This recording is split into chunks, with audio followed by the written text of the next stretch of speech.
ভরপেট বাঙালি থেকে বন্ধুরা, আজকে মৌরলা মাছের পাতলা ঝোল রান্না করছি। এই মৌরলা মাছগুলো দেখুন ভেজে নিয়েছি।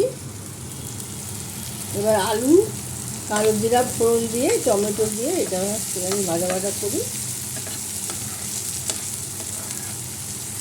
পাতলা ঝোলটাও ভালো লাগে।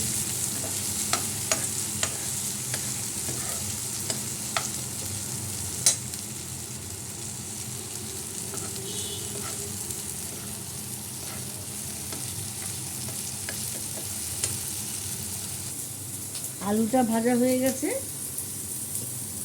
লঙ্কা গুঁড়ো, হলুদ গুঁড়ো দিয়ে দিচ্ছি।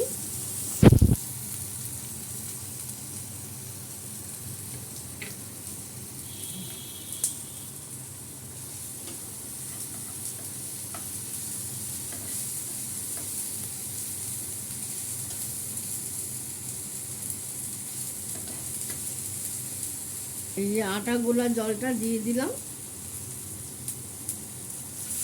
ঝোলটা একটু ঘন ঘন হবে। আমি বেশি মশলা দিই না, আমি ধরে জিরে বাটাও দিই না। দেখো, নুনটা দিয়ে দিলাম।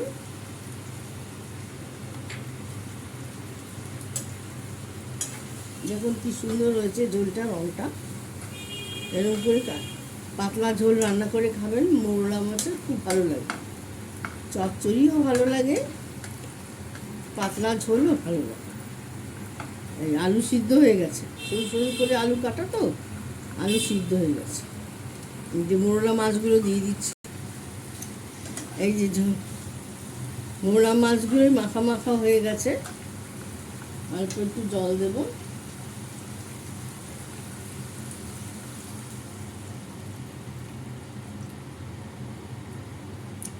বেশি ঝোল রাখবো না, মাখা মাখাই হবে।